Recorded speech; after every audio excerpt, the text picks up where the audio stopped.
Good morning everyone. Morning Blessing kali ini masih kita lanjutkan serial Spiritual Journey. Kali ini kita lihat Ibrani pasal 12 ayat 14. Berusahalah hidup damai dengan semua orang dan kejarlah kekudusan. Sebab tanpa kekudusan tidak seorang pun akan melihat Tuhan. Tanpa kekudusan tidak ada seorang yang dapat berkenan kepada Tuhan. Maka kekudusan harus diusahakan.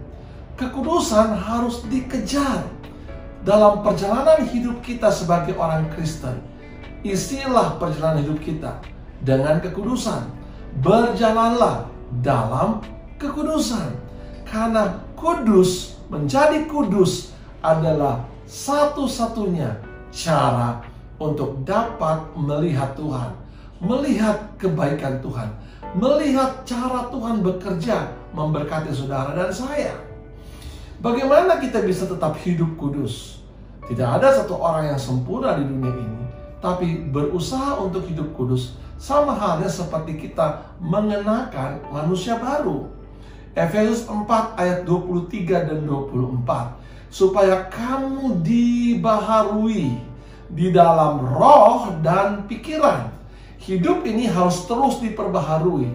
Tidak boleh berhenti. Pembaharuan pikiran, pembaharuan roh itu harus terus diperbaharui. Dan kemudian di situ kita akan dapat mengenakan manusia baru yang telah diciptakan menurut kehendak Allah di dalam kebenaran dan kekudusan yang sesungguhnya.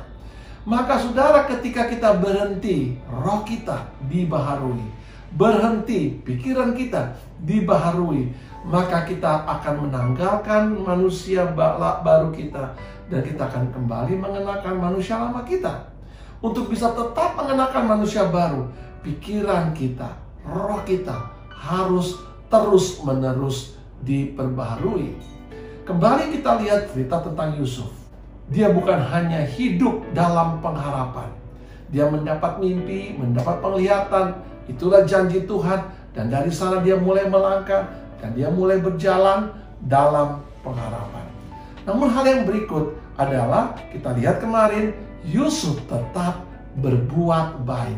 Sekalipun kepada orang-orang yang tidak baik. Karena itu yang diajarkan oleh firman Tuhan. Jikalau kamu berbuat baik kepada orang yang berbuat baik kepadamu, apakah jasamu? Orang-orang berdosa pun berbuat demikian. Maka kita nggak boleh berhenti berbuat baik. Firman Allah berkata, kasihilah musuhmu dan berbuat baiklah kepada mereka. Yusuf bukan hanya hidup dalam pengharapan, tapi dia hidup dalam berbuat baik. Dan hal yang ketiga yang tidak kalah penting yang kita belajar hari ini, dia juga hidup dalam kekudusan. Saudara ingat kisah selanjutnya. Istri Potifar, majikannya, menggoda Yusuf.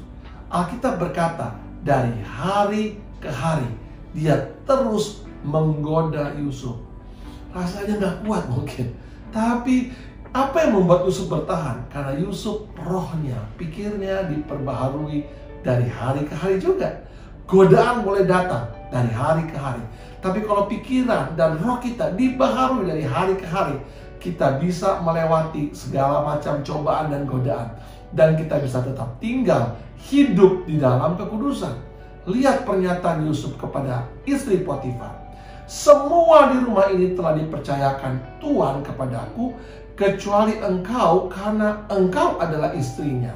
Bagaimana mungkin, kata Yusuf kepada istri Potifar, pada saat sudah tidak ada orang lagi di rumah, hanya dia dan istri Potifar. Namun Yusuf berkata, bagaimana mungkin aku melakukan dosa sejahat ini di mata Tuhan. Pikiran dan rohnya tetap kuat, diperbaharui.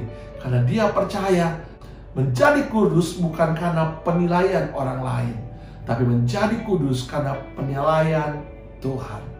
Tetaplah hidup di dalam kekudusan. Perjalanan kita sedang menuju pada perjalanan yang penuh dengan kemuliaan. Pada saat saudara berjalan dalam kekudusan, Tuhan disenangkan dan berkat Tuhan dicurahkan. Selamat pagi, selamat menikmati berkat yang Tuhan siapkan buat saudara, juga buat saya hari ini. Amin.